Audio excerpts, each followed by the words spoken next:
thought I'd call in, and I have a couple of questions about Mormons, if you have any knowledge on that. I have a somewhat decent knowledge on Mormons and their church and their books. What's up? What can I do for you? Well, I have a lot of friends that live around here.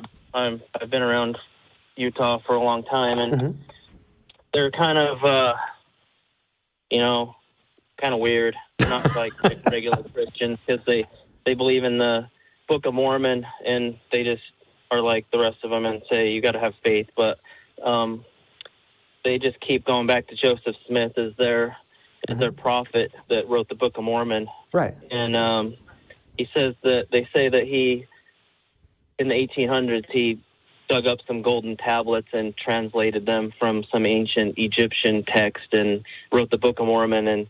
And whenever I have a discrepancy with them, they just say, well, you got to have faith and you got to read the Book of Mormon and everything will just work out. But one of the rebuttals I'm getting from one of my friends is that you got to have faith, and this life is a test.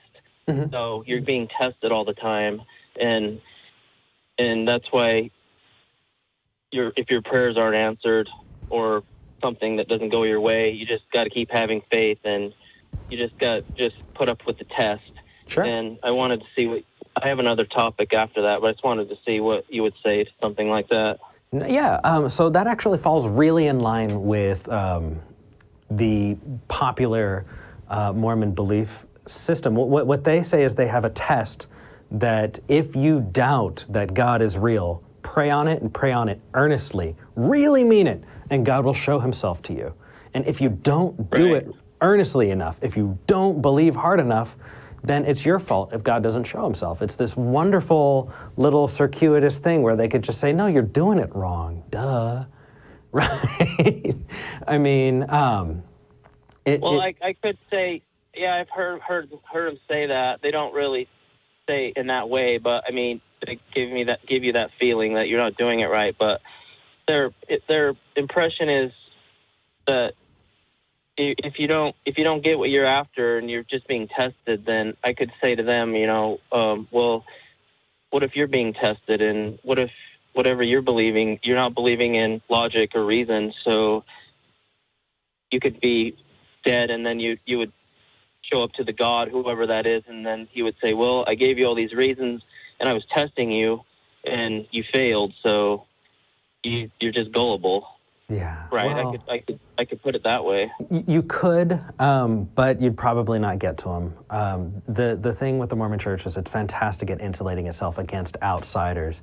And one way that they do that is by sending young people on missions. If you go on a 2-year mission where your entire life is revolved around getting doors slammed in your face, when you come back, you are galvanized. I mean, getting people out of that mindset takes you have to come at it from a different direction, because you're right. They believe that their prophet dug up golden plates written in Reformed Egyptian, and he used seer stones called the Urim and Thummim to be able to decrypt these plates, which were taken up to heaven afterward. That is a huge leap of logic, man.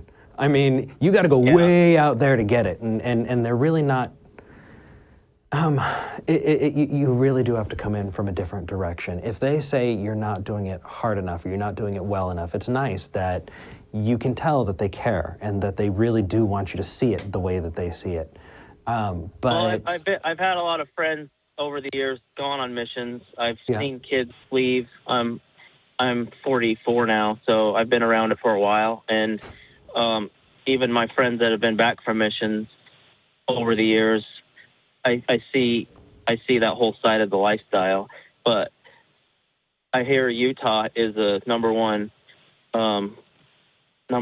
place where porn is reported to be sold, and they have a number one prescription drugs in Utah also. So the religion is making the people kind of like, I don't know the word, but it's the culture. They're going to ordering porn a lot and taking prescription drugs, and whatever those drugs are, it could be anything from the doctor, but it's killing a lot of kids here, and there's a lot of people here that have a lot of problems, and they just kind of shove it under the rug. Yeah. But just telling you that I know about the culture, and I know about the missionaries and all that stuff. It doesn't make sense to me. They just come to me and tell me that they have all these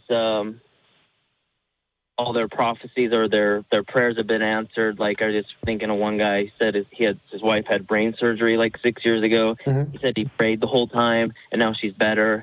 She had brain surgery, so she probably just recovered from brain surgery. But you'd think, like, maybe my prayers were finally answered because now she's back to 100%. And I just prayed every day, and I was just like, well, you know, she went to have surgery and she just recovered naturally. Yeah. So I don't see how that's answering your prayers. But anyway, the next thing is that this guy that I'm talking with, he says, I asked him if he was going to be wrong. If I'm wrong, what am I going to do? And I just said, well, you know, I'll just tell the God when I'm there that if there is a God, that I looked and I couldn't find anything, and I just used my mind and my logical approach and reason, and then I'd be fine with that. But and then I would say, like, well, what if you're wrong? You know, what if you missed out and you believe in Mormonism and Joseph Smith? So what if you're wrong? And he's like, well, all the gods are the same. And that didn't make sense to me, because he's not really claiming that he believes in the Christianity and the Book of Mormon. But then I say, well, what if you're wrong? And he's like, well, all gods are the same. Yep. So I think he's just trying to make an excuse. I don't know. What would you say to that? Well, I'd take him at his word. If he really thinks that all the gods are the same, then he is insulating himself from that argument. And you know what? That's okay, because it falls apart much quicker that way. If you try and pin it down, it's going to get worse. So I'm going to talk about, it's called Pascal's wager, the what if you're wrong, right? And it's broken up into 4 sections, and you can diagram it. It's going to be terrible to do this, but I'm going to do my best, right? You have the if you are right column, you have the if you are wrong column, and you also have the God existing and God not existing, right? And so in 2 ways, right, it doesn't really matter. If you say that God exists and there is no God, who cares? And the other is if you say that there is no God and there's no God, who cares? But at the opposite ends of it, it gets really tricky. They say, well, if God does exist and you don't believe, then you're going to hell. And if God does exist and you do believe, you get to go to heaven. Well, in their version, they've got the different layers of heaven. But, I mean, it follows out the same. So I'm just bringing that up for people who haven't heard the argument fully fleshed out. Right. So what that does, though, is it creates a dichotomy that's not real. It's not a real dichotomy, because you need to include all of the other deities and all of the other religions. And if he says they're all the same, then there are some religions that don't have deities specifically that you can bring up. When it comes to Pascal's wager, I think he doesn't want to talk about. He just doesn't want to argue with me, because it just ends up circular. But he just said they're all the same, just so he could probably get out of it. Mm-hmm. But then I'm just thinking, like, if they're all the same, he just thinks people are confused all around the world, and they're just you know, they're praising whatever the name of their God is, and he just thinks that it's the main God, and it's just kind of confusing. And it is confusing, but I just think that's his excuse not to go down that road. Yeah. If I can offer up a suggestion in a thing to bring up with him, I would look at the Salamander story. Okay, I don't know what that is. Where is that? So it's part of this lore that when Joseph Smith went to get the plates, he wasn't worthy. And so there was a salamander that turned into an angel that scared him away, and he came back. Story. I look that up. It's amazing. Salamander story. And what's really amazing is that, if I remember right, that turned out not to actually be a thing. There's this really big habit that the Mormon Church has of any writings that they think crop up from Joseph Smith or from that inner core, they want to buy, they want to own, they want to take it. And so there have been stories of people who said, oh yeah, no, I've totally got it. And they falsified these documents and have sold these documents to the Mormon Church for a very tidy sum. And so the Mormon Church turns around and, oh yeah, hey, yeah, this is a thing. I mean, you getting new revelations from a prophet is something that they're totally normal with. And so you have... Yeah, that's I've never heard of that. Sorry to cut you off. No, that's okay. I'm going to lose my train of thought. It's really, really fun. And what it can do is give you a launching point to talk about, well, if this thing is not true, then how do you know what is? There are lots of things that Joseph Smith has said that the Mormon Church has taken back, including the lightness of your skin has to do with how much you sin, right? Being cursed with a skin of darkness was a thing, and it changed actually, I think, within 30 years.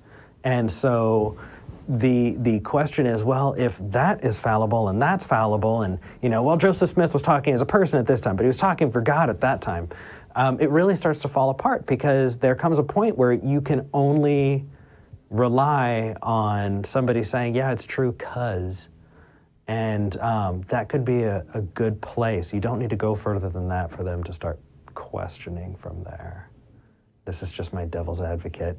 If you want to talk, I've never heard of the Salamander story. I haven't really read a lot about their book, but I've been around the people a lot and heard people talk about the book, so I'll have to go look at that. But that does make sense. So I haven't heard about it because it's opposing them, so they wouldn't bring it up. Yeah, well, as a culture, it's a mixed bag, and I know that you understand this. I'm just saying. On one side, you have this huge family-friendly, growing, everybody's playing board games together and having a good time look.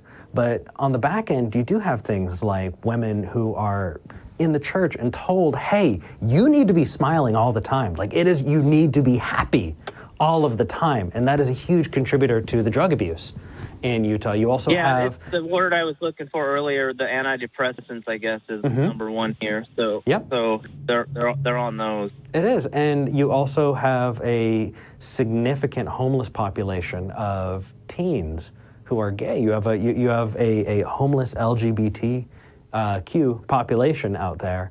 And what's kind of fun is that, especially in Salt Lake City, it's become a pro-LGBTQ mecca. There are so many people out there who've gone to be supportive for kids who've been kicked out of their homes that, last I heard, Salt Lake City is a pretty cool place to go if you're gay and want to go and check out some really cool LGBTQ communities. Well, I do know. I'm not against that, of course. I do have a lot of friends that are mostly, I just know some gay girls, but lesbians, whatever you want to name them. But I don't have anything against those people. But there are a lot of people here that say that they live that way, and I don't care. But I'm not sure. There is homeless people here. It's kind of cold in the winter, so there's a problem with that. But I don't know if I was homeless if I'd want to live in Utah, but they do live here, and I'm not sure. I didn't go around and ask all the homeless people. There is a part of downtown, that is really sloppy or scummy, and they live outside all winter. I didn't go around and ask them what their religions are, but I'm sure, or if they're gay or not. I don't care, but. No. I'm just giving this up to people who are watching the show. It's a big city, and there's homeless people all over the country. But I'd rather live in Phoenix than Salt Lake. But I guess they don't have any money; they can't get there. But yeah, those are the two things. I forgot something else, but I'll have to call back next time. Yeah, and email in. I wanted to ask you about. Sure. I'll go check out that Salamander story and try to figure out. Please do. More rebuttals for these people. Usually they don't change their mind. These people have been brought up since they were, kids or babies, and they've been believing this, so they're not easily changing their mind. And so I'll just try to have a discussion with them. But thanks for the info. I like your guys' show. I listen to it all the time, and awesome. It has a lot of good information. Well, if maybe I've heard you on the show a couple times, but mostly I've listened to Matt and I forgot that girl's name, but I I just think You're you guys talking have a about bunch the of atheist information. experience.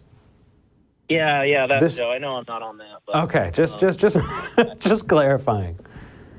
Yeah, I've seen you on your show, but I just watched all your guys' channels or shows, so they're all good. I just wanted to say good job. Oh, rock on. We really appreciate that. At the Atheist Community of Austin, we're trying to come out with more and more good content for you. And I really, I've been on the Atheist Experience. There have been people on the Atheist Experience on here, and there will be more in the future.